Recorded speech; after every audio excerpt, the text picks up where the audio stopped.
আল্লাহ পাক রব্বুল আলামিন বলেন ওয়া নুনাজ্জিলু মিনাল কুরআন মা হুয়া শিফাa'un ওয়া রাহমাতুল লিল মুমিনিন। আল্লাহ পাক বলেন আমি কোরআন নাযিল করেছি তোমাদের জন্য শিফা বানায়া, কোরআন নাযিল করেছি আমি আল্লাহ তোমাদের জন্য রহমত বানাইয়া। রহমত, কোরআন হলো আমাদের জন্য রহমত, দেশের জন্য রহমত, জগতের জন্য রহমত। আল্লাহ পাকের পক্ষ থেকে যত রহমতের বাড়িদার আমরা পাইরি যুবক, সব রহমত দুনিয়াতে আসে কোরআনের উসিলায়। এই জমিনে কোরআনের তালিম চালু আছে, এখনো মানুষ সন্তানকে হাফেজ বানায়, সন্তানকে আলেম বানায়, নাতি নসারে মাদ্রাসায় পড়ায়, এখনো মাদ্রাসারে মানুষ কদর করে, মেয়েটারে আলেমা বানায়, হাফেজা বানায়, আল্লাহর কালাম শিক্ষা দেয়। আল্লাহ পাক কয় এই ধারা যতদিন জমিনে চালু থাকবে আমি আল্লাহ আমার রহমত জমিনে চালু রাখবো। আল্লাহ পাকের রহমত ছাড়া বাঁচার কোনো উপায় আসেনি। একটা সেকেন্ড যদি কেউ কয় আমি আল্লাহর রহমত চাই না, বাঁচতে পারবো? আবার আসছে কেন জুড়ে বলে? আল্লাহর রহমত ছাড়া বাঁচার কোনো উপায় নাই। আল্লাহ পাকের রহমত আছে বিদায় এখন আমি মেম্বারের চেয়ারে বসা। আল্লাহর রহমত আছে বিদায় আমি চেয়ারম্যানের চেয়ারে বসা। আল্লাহর রহমত আছে বিদায় এখনো গাছ থেকে ফুল হয়, ফল হয়। আল্লাহর রহমত আছে বিদায় এখনো জমিন থেকে ফসল হয়। আল্লাহর রহমত আছে বিদায় এখনো আমি সুস্থ। আল্লাহর রহমত আছে বিদায় আমি কথা কই। আল্লাহর রহমত আছে বিদায় আমি হাঁটতে পারি। আল্লাহ পাক কই যত প্রকারের রহমত তুমি পাইতেছো সবগুলি রহমতের উসিলা হলো এখনো জমিনে কোরআনের শিক্ষা চালু আছে। যেদিন কোরআনের শিক্ষা বন্ধ হয়ে যাবে ওই দিন আমি আল্লাহ কোনো রহমত জমিনে চালু রাখবো না। আর গাছ থেকে ফুল হবে না, ফল হবে না, জমিন থেকে ফসল হবে না, নদী থেকে মাছ মিলবে না, সূর্য আর পূর্ব দিগন্তে উঠবে না, পশ্চিমে আর সূর্য ডুববে না। সবগুলি রহমতের ধারা আমি বন্ধ করে দিব। একটাই কারণ, জমিনে আমার কোরআনের শিক্ষা বন্ধ হয়ে গেছে। জমিনে এখন মানুষ আর কোরআন পড়ে না, পড়ায় না, এখন আর সন্তানকে মাদ্রাসায় দেয় না, আমার কালামের তিলাওয়াত হয় না। জিবরাইল জমিন আমি আল্লাহ রাখবো না, কিয়ামতের আগ মুহূর্তে এই জন্যই আল্লাহ জিবরাইলকে বলবে ও জিবরাইল জমিনে যাও, কোরআনের হরফগুলো উঠায় নিয়ে আসো। জিবরাইল আমিন কিয়ামতের আগ মুহূর্তে জমিনে আসবেন, কোরআনের হরফগুলো উঠায় নিয়ে যাবেন। বাংলার মুসলমান কোরআন খুলবে, হরফ পাবে না। ভারতের মুসলমান কোরআন খুলবে, হরফ পাবে না। আরবের মুসলমান কোরআন খুলবে, হরফ পাবে না। কারণ কোরআন থাকলে আল্লাহ জমিন ধ্বংস করে না। আসমান আসমানের জায়গায়, জমিন জমিনের জায়গায়, সব জায়গায় জায়গায় আল্লাহ সেট করে রাখে। যেদিন থেকে কোরআনের হরফগুলি পর্যন্ত আল্লাহ উঠায় নিবে রে যুবক, ওই দিনটাই হবে দুনিয়ার শেষ দিন, ওই দিনটাই হবে দুনিয়া ধ্বংস হওয়ার দিন। অতএব বলো, নিজে বলো, আমি যে বেঁচে আছি কোরআনের উসিলায়, আমি চেয়ারম্যানি করি মাদ্রাসার উসিলায়, আমি মেম্বারি করি মাদ্রাসার উসিলায়, আমি ব্যবসা খুলে আছি মাদ্রাসার উসিলায়, আমার গোটা জিন্দেগি বেঁচে আছে মাদ্রাসার উসিলায়। অতএব আমি বেচার জন্য, আমি বাঁচার তাগিদে মাদ্রাসা টিকায় রাখতে হবে, আমার মেম্বারি টিকাইতে হলে মাদ্রাসা টিকায় রাখতে হবে, আমার দুনিয়াদারি চলতে হলে মাদ্রাসা টিকায় রাখতে হবে, নিজের স্বার্থেই মাদ্রাসা ধরে রাখতে হবে, কোরআনের শিক্ষা চালু রাখতে হবে। ঠিক কিনা? কেউ যদি বলে আমি মাদ্রাসা টিকায় রাখছি, ভুল। লক্ষ লক্ষ টাকা দান করে তুমি মাদ্রাসা টিকায় রাখছো এমন বইল না। তুমি বলো মাদ্রাসার উসিলায় আল্লাহ আমাকে টিকায় রাখছে। ঠিক কিনা? একদম ছাত্ররে আমি খাওয়াই, এই কথা কখনো বলবা না আমি মাদ্রাসার ছাত্র লজিং রাখছি, খাওয়াই। তুমি বলো ওই ছাত্রর উসিলায় আল্লাহ আমাদের ঘরের সবাই আল্লাহ খাওয়ায়। যদি আমার মালিকের কালামের কথা তুমি মর্ম বুঝে থাকো তাহলে কথাটা তোমার এইভাবেই বলতে হবে। আল্লাহ বলেছেন ওয়া নুনাজ্জিলু মিনাল কুরআন মা হুয়া শিফাa'un ওয়া রাহমাতুল লিল মুমিনিন। আল্লাহ পাক রব্বুল আলামিনের কথার মর্ম যদি তুমি বুঝো তাহলে তোমাকে এইভাবেই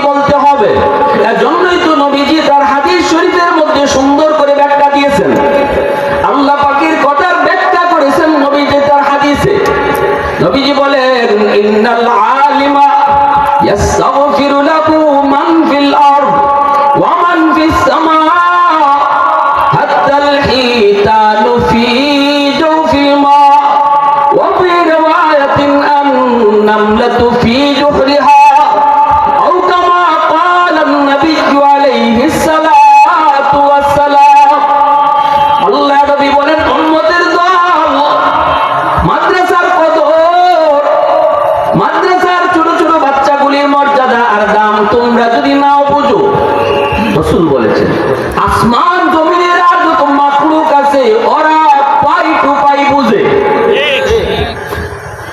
এমনকি রাসূল বলেন গর্তের পিপিলিকা একজন হাফেজের মূল্য বুঝে পানির নিচের মাছটা পর্যন্ত একজন তালেবে ইলমের মর্যাদা বুঝে এজন্যই মাসে আল্লাহ হাফেজের হায়াতের মধ্যে বরকত তুমি বাড়ায় দাও গর্তের পিপিলিকা কয় আল্লাহ আলিমুল আমার হায়াতের ভিতরে তুমি বরকত বাড়ায় দাও গাছের পাতায় কয় আল্লাহ সমাজে সমাজে তুমি মাদ্রাসা কবুল করে নাও কেন কারণ হলো মাসে জানে হাফেজের হায়াত বাড়লে মাসের হায়াত আল্লাহ বাড়ায় দেয় গর্তের পিপিলিকা বুঝে আলেমের হায়াত বাড়লে জমিনের হায়াত আল্লাহ বাড়ায় দেয় আওয়াজ দেখুন না সুবহানাল্লাহ আরেকটু জোরে করুন না সুবহানাল্লাহ মায়ার নবী দয়ার নবী রহমতের নবী তিনি এই কথাটা বলেছেন ওয়াল্লাইলু বিহি যুলফি মুহাম্মদ কাতারান্নুম والليل من زلف محمد كترنم والشمس برخسار أحمد كترنم والفجر من صبح رسالتك بشارات والعصر من دور نبوتك بشارات ہر پھول میں روی مدینہ کا تبسم شاخوں کی لچک میں بے قضا کا تکلم یاسین سے مولا نے کبھی ان کو پکارا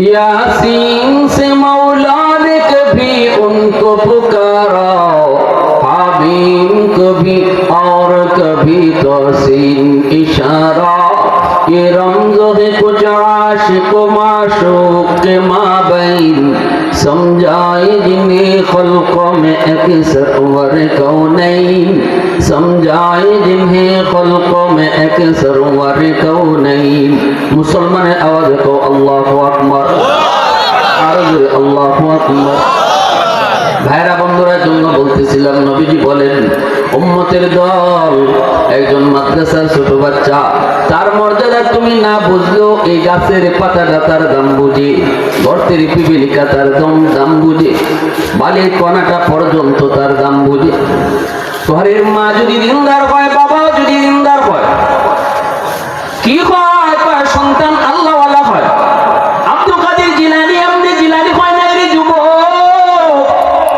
নবীর দরজা আল্লাহ বন্ধ করেছে কিন্তু জিলানীর দরজা আল্লাহ বন্ধ করে নাই আওয়াজ আসছে কেন জোরে কোন নবীর দরজা আল্লাহ বন্ধ করেছে কিন্তু চিশতির দরজা আল্লাহ বন্ধ করে নাই আজও যদি জিলানীর বাবার মতো মার মতো বাবা হয় মা হয় এখনো এখনো এখনো তখনও আল্লাহ আব্দুল কাদের জিলানীর জন্ম দিবে ঠিক না মঈনুদ্দিন চিশতির মার মতো মা হও যেই মা কয় আমি জীবনে কোনোদিন আমার মঈনুদ্দিনকে অজু ছাড়া দুধ খাওয়াই নাই সুবহানাল্লাহ এমন একটা মা তুমি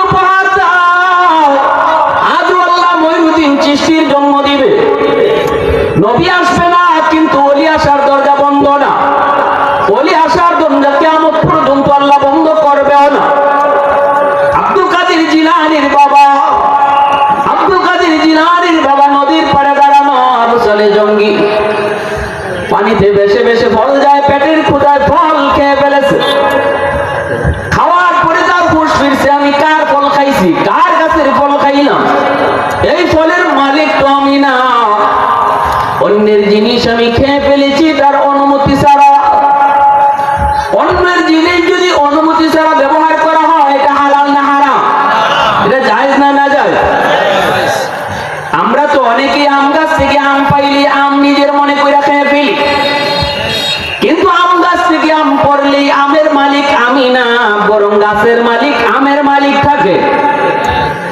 গাছ থেকে ফল পড়লেই মালিকানা বাতিল হয়ে যায় না।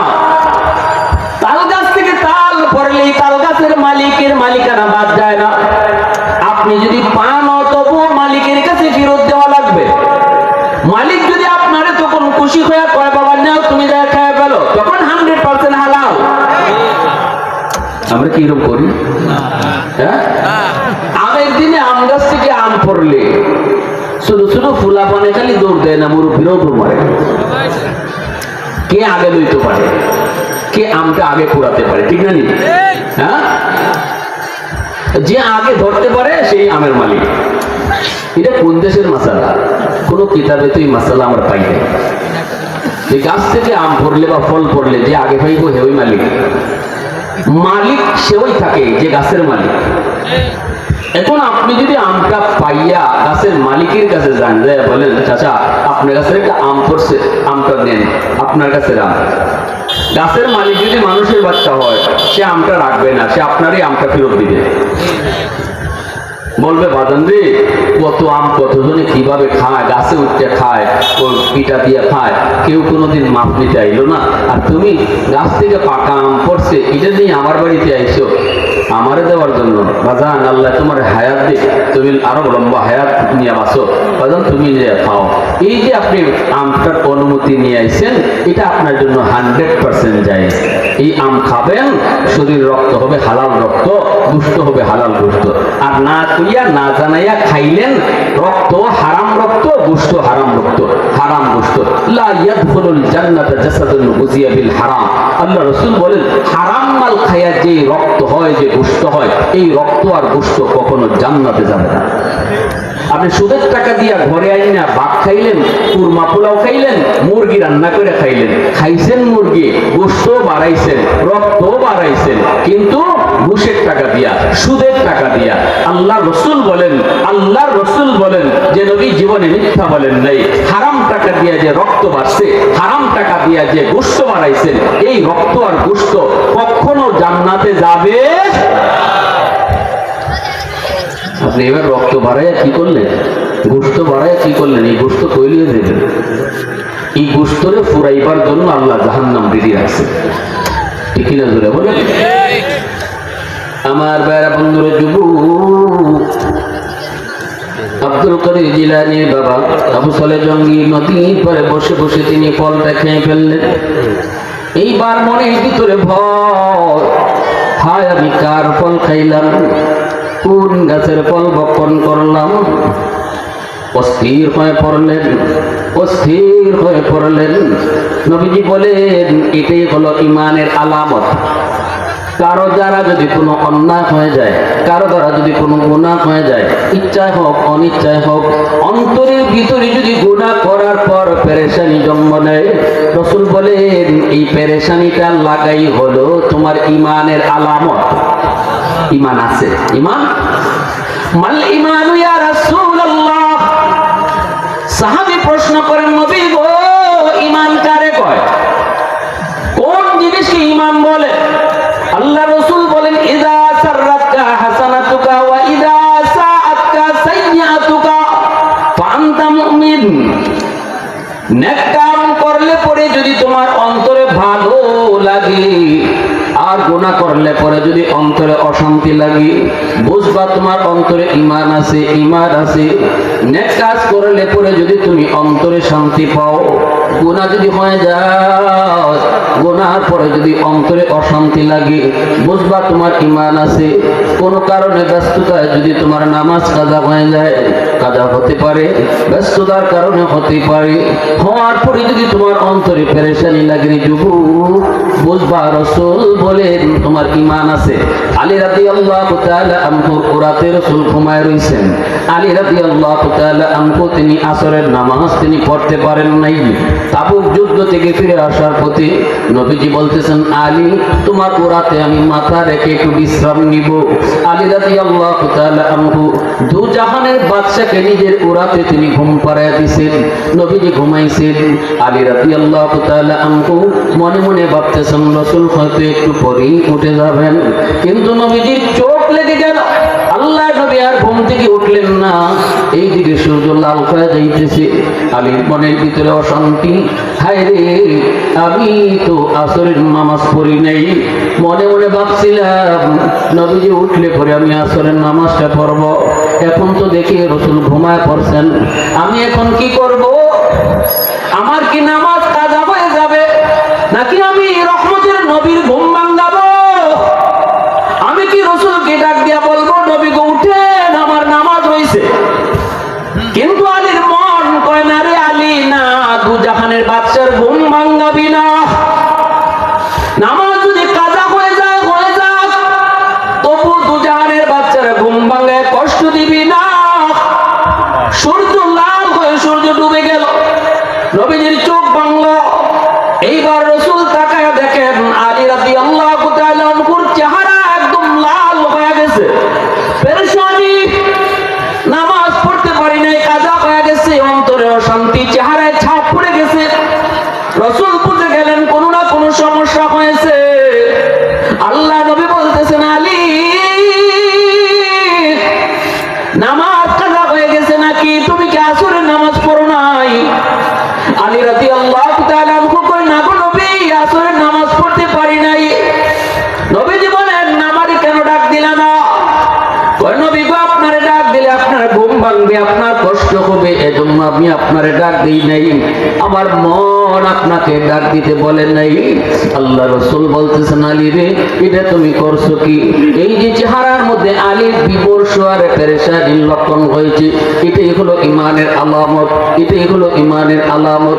রহমতের নবী দুইটা হাত উপরে বাড়ায় দিয়েছেন, আসমানের মালিক ও সূর্যের মালিক, তোমার সূর্য ডুবে গেছে আর আমার আলী এখনো নামাজ পড়তে পারে নাই।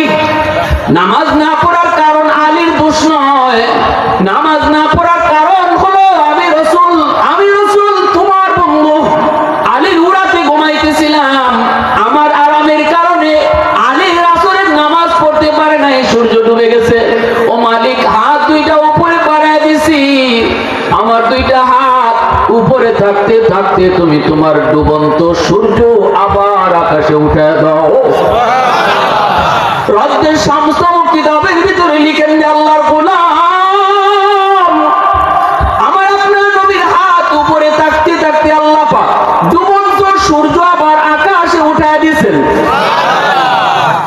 আকাশে সূর্য আবার উঠছে। আল্লাহ কয় আলী, আল্লাহর নবী কয় আলী তুমি এবার আসরের নামাজ ওয়াক্তমতো পড়ো, সূর্য এখনো ডুবে নাই। আলীর নামাজ নিজের কারণে কাজা হয় নাই, আমি রাসূলের কারণে হয়েছিল, এজন্য রাসূল আবদার করে সূর্য আকার আবার আকাশে উঠে দিয়েছে। আলী ওয়াক্তমতো নামাজ পড়েছে। বলতেছিলাম ভাইরা আমার, ওই যে আলীর চেহারার মধ্যে পেরেশানি এসেছে, এর নাম হলো ঈমান, এর নামই হলো ঈমান। আল্লাহ নবী রহমতের নবী বলেছেন গুনাহ যদি তোমার দ্বারা কখনো হয়ে যায়, পেরেশানি যদি অন্তরে লাগে, বুঝবা তোমার ঈমান আছে, তোমার ঈমান আছে, ঈমান আছে। হযরত আবু সালে জঙ্গি রাহমাতুল্লাহি আলাইহি পেরেশান, হায় আমি এখন এই ফলের মাপ নিব কেমন করে, মালিকের কাছ থেকে কেমন করে আমি ফলের মাপ নিব গো। পানি স্রোতের উল্টা দিকে তিনি হাঁটা শুরু করলেন, হাঁটতেছেন, হাঁটতে হাঁটতে তিনি বাগান পেয়ে গেলেন। নদীর পাড়ে একটা বাগান, এই বাগানের মালিকের কাছে যায় তিনি বলতেছেন চাচা আমি আপনার বাগানের একটা ফল খেয়ে ফেলেছি, স্রোতের পানিতে ভাসতে ভাসতে গিয়েছিল, আমি নদীর পাড়ে বসা ছিলাম, পেটের ক্ষুধায় আমি খেয়ে ফেলেছি, আমি মাপ নিতে এসেছি, আমি ভুল করেছি, অন্যায় করেছি, আমি আপনার অনুমতি ছাড়া ফল খেয়ে ফেলেছি। বাগানের মালিক তিনি ওপর আল্লাহ ওয়ালা, তিনি মনে মনে ভাবতেছেন এটা কেমন যুবক, দিনের ভিতরে আল্লাহর ভয় কি পরিমাণ, আমার বাগানের ফল কতজন না খেয়ে ফেলে, না জিগায় খেয়ে ফেলে, অনুমতি ছাড়াই খেয়ে ফেলে, আর এই যুবক পানিতে ভেসে যাওয়া ফল, সেই ফল খেয়ে অনুমতি নিতে আসছে, দিলের ভিতরে তার কি পরিমাণ আল্লাহর ভয়, আখিরাতের ভয়। বাগানের মালিক ওই যুবক কত ফল কতজনে কতবার খেয়ে ফেললো, কেউ কোনোদিন মাপ নিতে আসলো না, আর তুমি কিনা ফলকে ফেলেছো পানির স্রোতে, সেটাও আমার মাপ নিতে এসেছো কেন? তখনই তিনি বলেন, চাচা গো, এই ফলটা তো খাওয়াটা না যায় ছিল, এটা তো আমার জন্য বৈধ ছিল না, যায় ছিল না। না যায় একটা জিনিস, একটা ফল খেয়ে ফেলার কারণে হাসরের ময়দানে যদি আল্লাহ আমার জিগায় কার অনুমতি নিয়ে ফল খাইছো, সেদিন আমি আল্লাহর সামনে জবাব দিব কি? এই ফলের কারণে যদি একদিন আল্লাহ আমার জাহান্নামে জ্বালায়, আমি জাহান্নামের আগুন সইতে পারবো না। আপনি আমার মাফ করে, জাহান্নামের আগুন একদিনও আমি সইতে পারবো না। বাগানের মালিক কয়, বাবা একটু বসো। ভিতরে যা বিবিরে বলতেছি, বিবি আমাদের একটা উপযুক্ত মেয়ে, আমার একমাত্র মেয়ে, বড় দিনদার, বড় আল্লাহওয়ালি, আমার মেয়েটা আল্লাহকে ভয় করে চলে। তুমি আমি দুজন আল্লাহর কাছে উপযুক্ত একটা পাত্র খুঁজতেছিলাম, আল্লাহর কাছে উপযুক্ত পাত্র খুঁজতেছিলাম, চাইতেছিলাম, কিন্তু দেখো আমাদের গাছ আল্লাহ পাক কেমনে কবুল করেছে গো বিবি। উপযুক্ত পাত্র আল্লাহ পাক আমাদের বাড়িতে পাঠায় দিছি। বিবি সাহেব কই কেমনে? কই এই যে একটা যুবক এসেছে ফলের মাপ নেওয়ার জন্য। কও তুমি, কও কেমন করে তার দিলের ভিতরে এত ভয়, কও তুমি রাজি নি বিয়া দিয়া দিব? বাগানের মালিকের বিবি সাহেব বলতেছেন, আমিও রাজি আছি, তাহলে দিয়া দাও। তখনই মালিক এসে বলতেছে, যুবক আমি ওই ফলের মাপ তোমাকে দিতে পারি, কিন্তু শর্ত আছে। কি শর্ত?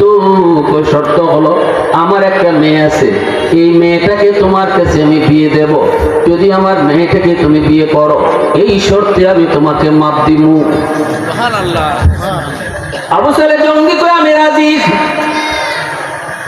মালিক বলতেছে, বাবা রাজি হলেই চলবে না, জানোনি ইমানের পরীক্ষা নিতেছে যে সে সুদ লোভে পয়রা রাজি হইছে নাকি আল্লাহর ভয়ে রাজি হইতেছে, পরকালের শাস্তির জন্য রাজি হইতেছে নাকি আমি বাগানের মালিক দিকে রাজি হইছে। ওই বাজান শুনো, আমার মেয়েটা কিন্তু অনেক সমস্যা, আমার মেয়েটা কিন্তু চোখে দেখে না। দেখো রাজি নি? আবু সালেহ জঙ্গি বলতেছে, আমি তাও রাজি। বাবা আমার মেয়েটা কিন্তু পায়ে হাঁটতে পারে না, লোলা। তিনি বলে, তাও আমি রাজি। আমার মেয়ে কিন্তু কথা বলতে পারে না। আবু সালেহ জঙ্গি আব্দুল কাদের জিলানীর বাবা বলতেছে, তাও আমি রাজি। কেন, কি জন্য এতগুলি সমস্যা জানার পরও তুমি রাজি কেন, একটু কও।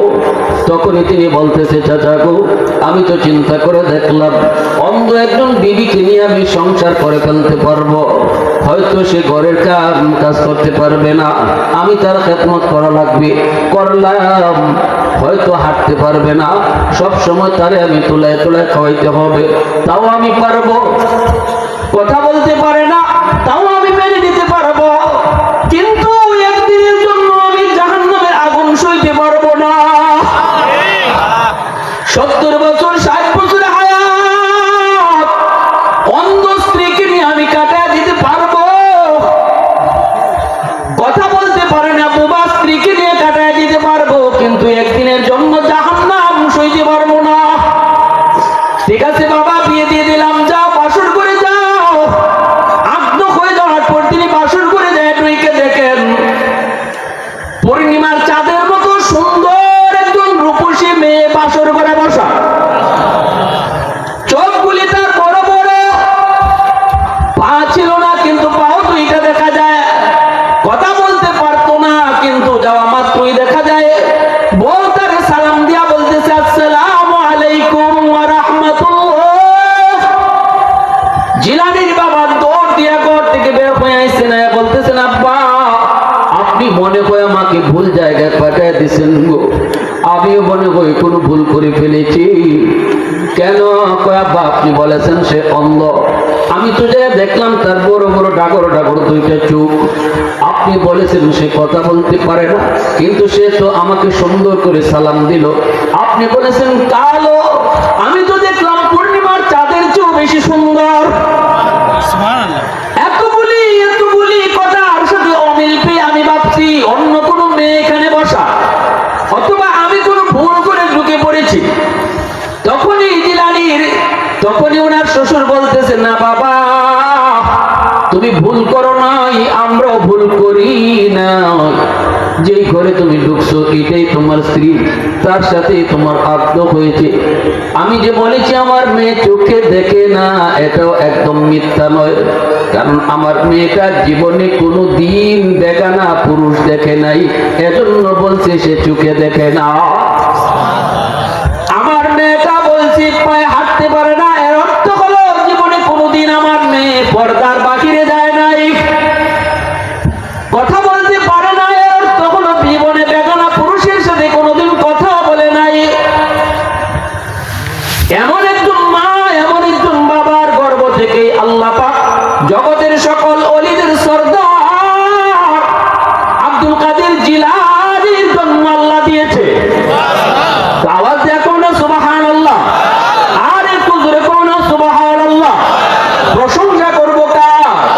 আরো জোরে করো না কার?